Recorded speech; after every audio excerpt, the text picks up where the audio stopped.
And I know that you play locally around Cape Ann, on a fairly Yeah. regular basis. What's some of the places that these folks can come see you? Well, I play at the Dog Bar a good bit, and also at the Rum Line and Alchemy. And the studio, if they're still open, I don't know how open late they are open into I the think they're season, open until, October, yeah, until October. something like that. Yep. So, yeah. Oh, good, good. And sometimes they can see you with Charlie Banchini too, right? Yes, absolutely. Charlie is a near and dear friend of mine, and we sing together a lot. So, Excellent. Well, you yeah. guys sound wonderful together. And so let's talk a little bit about the songwriting process. I mean, as far as, songwriters are concerned, I know a lot of people that watch the show are really interested in the various ways that people come up with song ideas. A lot of people are lyrics first, music second, or vice versa. Some people do it all at the same time. Yeah. And that's just getting started. I mean, what kind of have you found works best for you, if there is any pattern? Well, I do find that the music tends to come first with me, and with the melody anyway. That's what comes into my mind first, because I was a singer before I was a guitar player, or a musician, or anything like that. So that's what comes the most naturally. But when I start, trying to figure out which words go where and what have you, it often means that the melody has to change to serve the word, Right. Either the meaning of it or just the sound of it or whatever. So music definitely comes first. Beyond that, I don't really have much of a process. I try to, what usually ends up happening is I'll get an idea and I'll play it over and over and over and over and over again for a very long time. Yeah. So I'm visualizing you strumming your guitar, The just kind same of, 3 chords for like an hour. and humming some sort of a thing, and then when something finally sticks, Yeah. that's what you'll keep doing over and over, just to cement it in your head, and then you go from there. Yeah, usually. Something Yeah, like I do that. that. I do the same thing a lot. Yeah. And so, any sort of pattern at all? Is it like how a lyric might hit you, like if you're driving in the car, or Well, sometimes little phrases do hit me. I mean, I don't know that an entire song has ever hit me, so to speak. like a little hook, a little Yeah, I phrase, mean, there hook? have been a couple songs that were written in a very short amount of time, like very short amount of time. But what I do when I have a little piece of a lyric or a phrase that I like, I'll write it down in one of my little notebooks. And when I'm writing a song with a little more intention, like say I've been humming and I have a melody and I have an idea of what I want it to be about, I go back and look through these phrases and see if any of them relate to the song or one another. Yeah. But it doesn't always happen that way. So. Right. Well, you just answered my next question. So you do keep notes. Yes. You have little notebooks, and probably you're the only one that's legible for, right? Well, it depends. Depends on what time it is that I write the note down, actually. Okay. Yeah, you can tell my daytime and my nighttime handwriting are very different, but Oh, good. and my early morning handwriting is pretty indecipherable, but Yeah. Yeah. How about songwriting? Early morning songwriting and late night songwriting? late night's more fun, but the morning's more productive. Like you think you're a rock star late night, and then you play it the next day and realize, wow, that Sort was of a like- disaster. How was my day instead of how is my day going to be? Yeah, right? Okay. I like Sure. that. Yeah, I like that.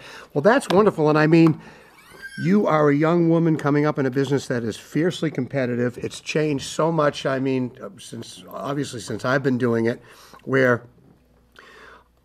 when you're actively pursuing a musical career, record companies aren't looking to like sign somebody where they can work with you as an act and help nurture you into getting ready and all that. They want you ready. So you have to basically, and everybody that you have working in your camp has to have your act together. You have to promote yourself. You have to, through the medium of Facebook and YouTube and all those sort of things.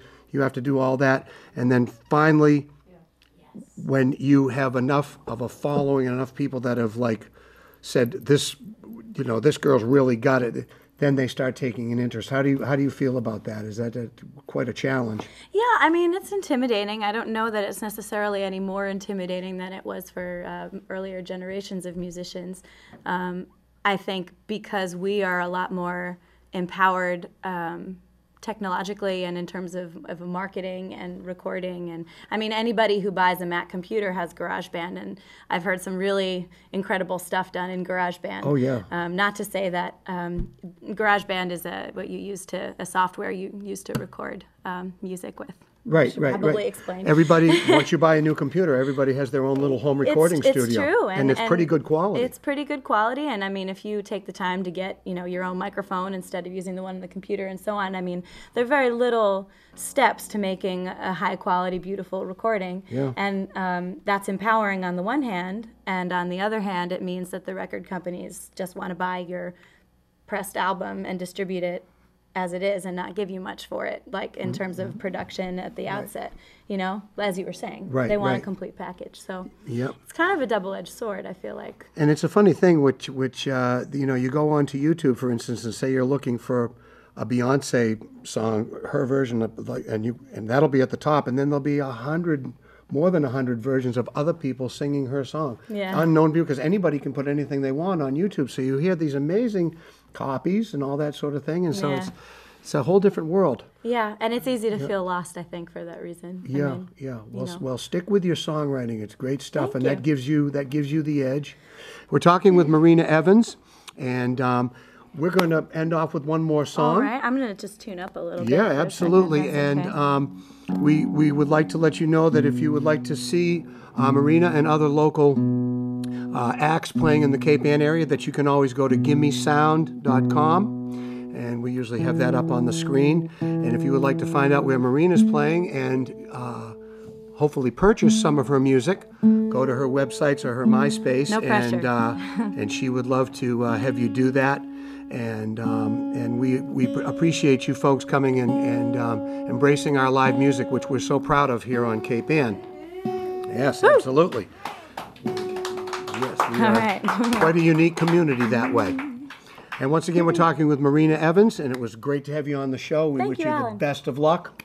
And so we're going to let her take us out with a song. All right. The song is a local one. It's called Dogtown. Ooh, yeah.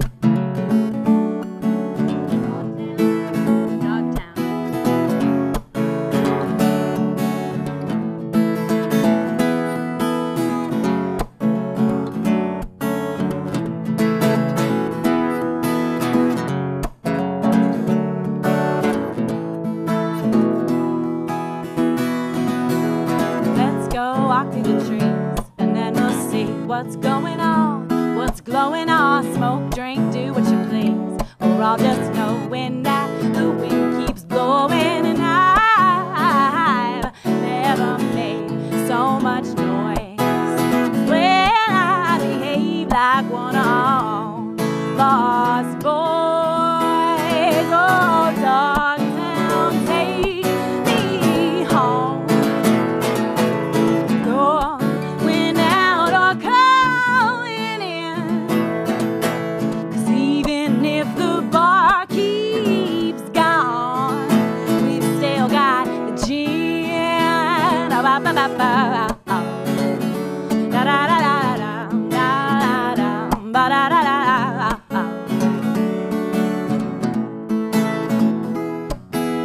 Sit down under the stars, move your feet through yellow leaves, through lovers and thieves. Who knows where's too far?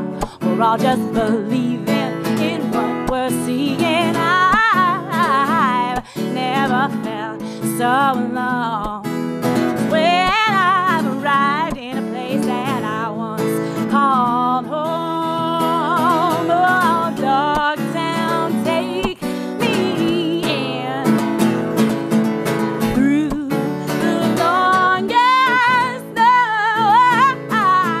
'Cause when you're in the bed of sin, it always feels alright. It always feels alright.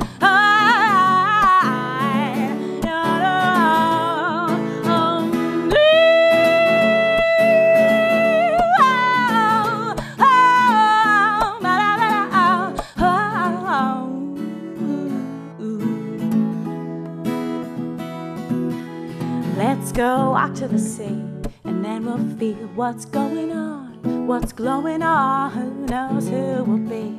The tide just keeps on flowing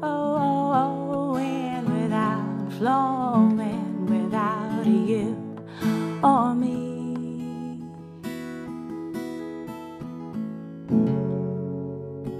Yeah, Marina Evans.